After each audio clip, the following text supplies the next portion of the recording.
was told to keep my mouth shut. This is, if there ever was, a setup. यह कहानी एक YouTube channel secure team 10 की है, जो UFO और षड्यंत्रों से जुड़े वीडियो बनाने के लिए मशहूर था।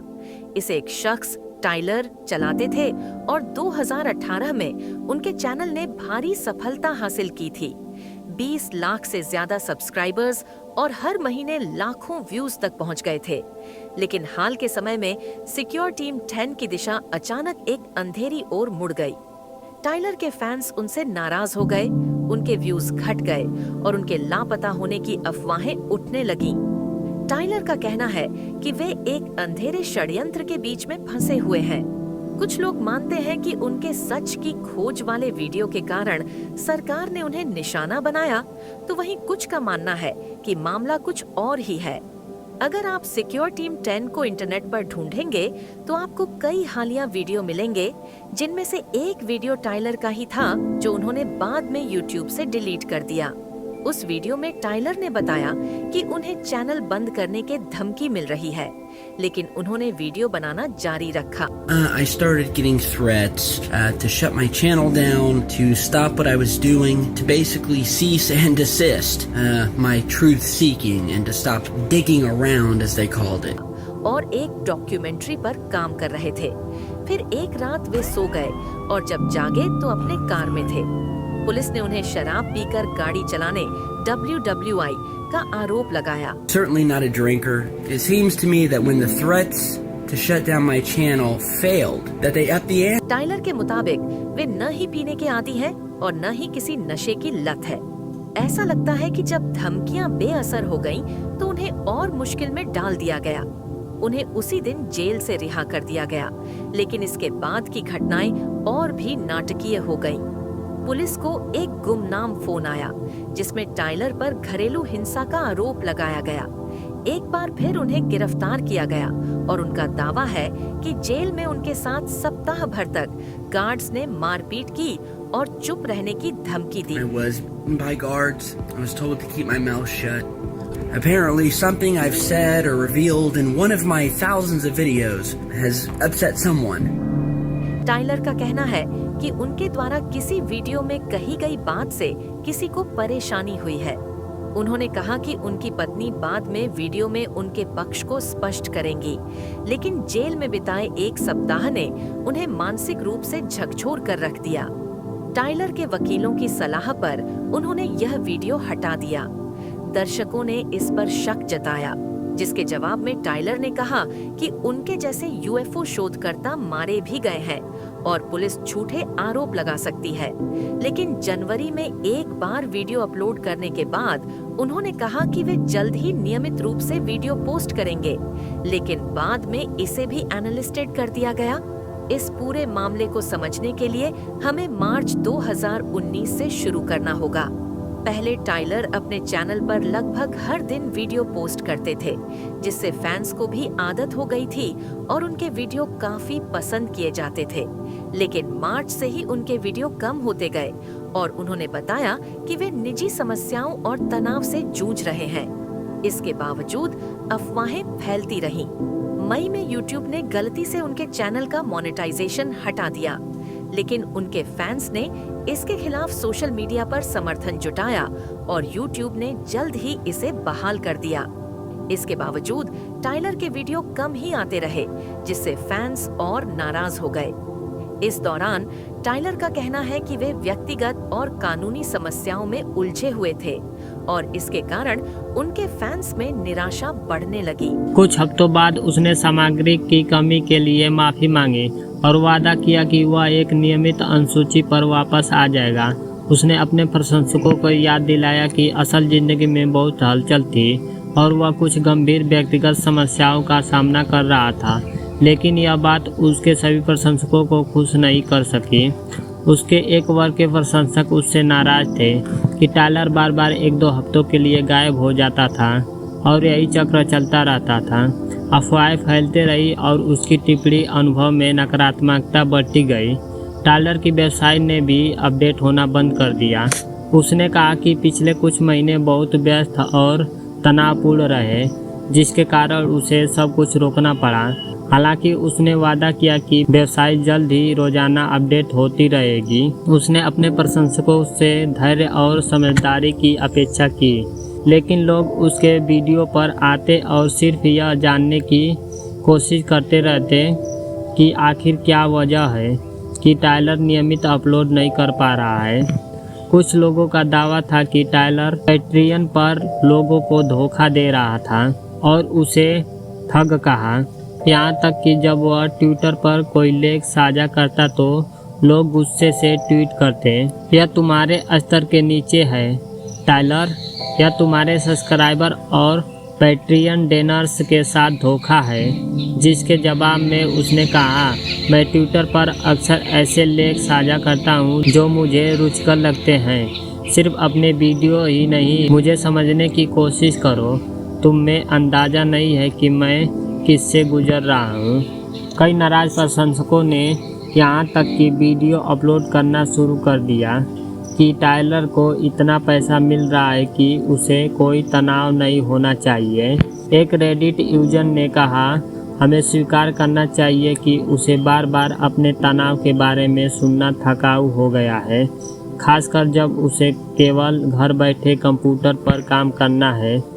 आखिरकार यह सब टायलर के लिए असहनीय हो गया और उसने अपने प्रशंसकों को बताया कि वह परिवार में 2 मौतों का सामना कर रहा था, लेकिन फिर भी सभी सहानुभूतिपूर्ण नहीं थे। उसने कहा कि वह तनावजनित अवसाद में था, लेकिन इसके बाद भी आलोचना बंद नहीं हुई।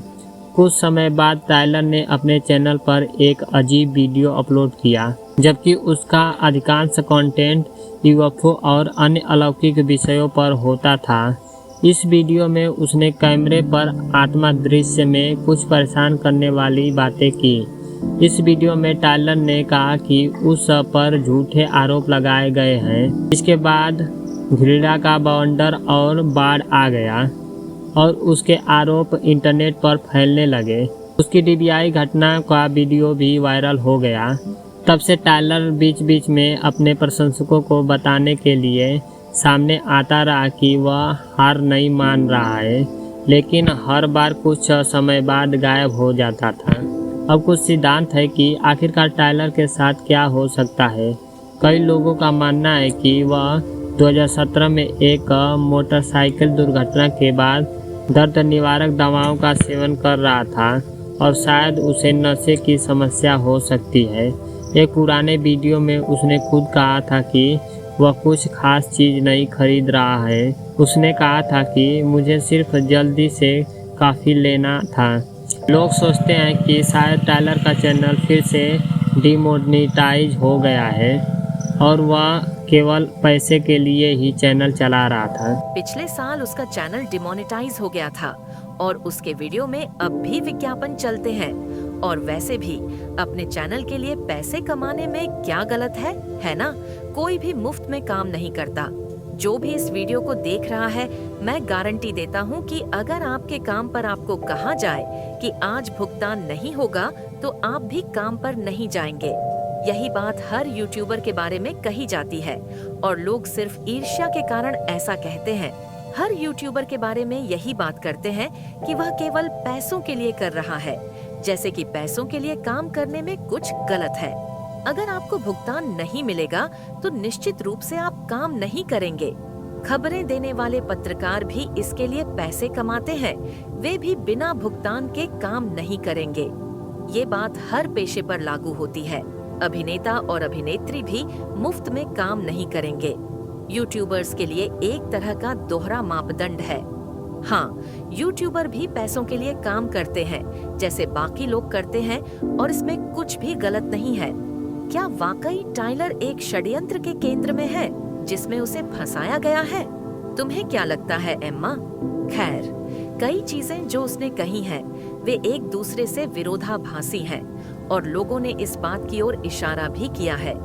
जैसे कि अपने आखिरी वीडियो में उसने कहा कि वह किसी विशाल षड्यंत्र का हिस्सा नहीं है, बस मुश्किल समय से गुजर रहा है, इसलिए यह समझ नहीं आता। कुछ लोग इस पर विश्वास करते हैं और कुछ नहीं।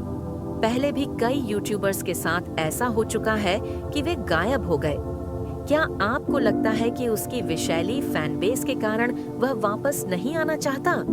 हो सकता है कि वह बाद में लौट आए, लेकिन फिलहाल लगता है कि वह किसी होटल में रह रहा है।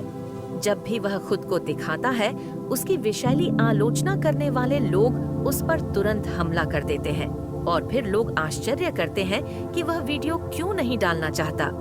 शायद यही वजह है कि वह वीडियो अपलोड नहीं करना चाहता।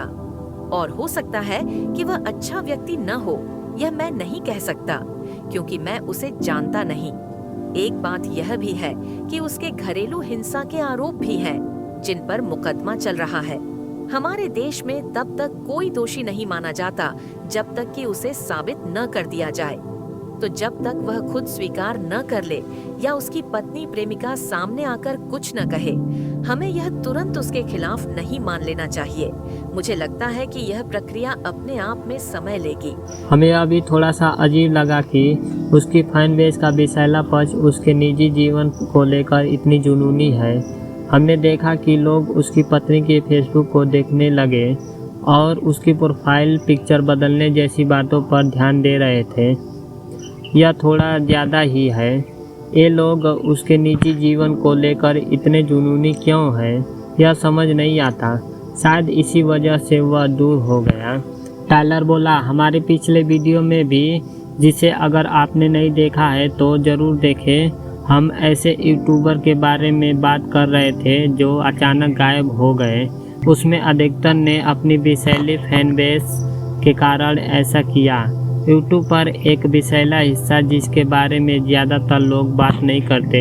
कुछ बड़े यूट्यूबर ही इस पर बात करते हैं और अक्सर ये टिप्पणी करने वाले चैनल से ही विषैले होते हैं।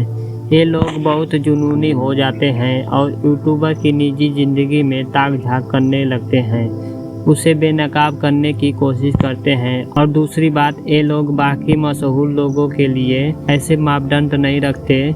मुझे बेहद घृणा लगता है जब वे उसके पूरा नाम को सार्वजनिक करते हैं, जैसे कि वे उसे ढूंढना चाहते हों। ये सब बहुत अजीब है क्योंकि टायलर सिर्फ यूएफओ और ऐसी ही चीज़ों पर वॉइस ओवर करता है। खैर दोस्तों, हमें नीचे टिप्पणी में बताएं कि आप क्या सोचते हैं। हमें आपकी राय जानने के लिए दिलचस्पी है। मिलते हैं अगले वीडियो में, तब तक के लिए धन्यवाद।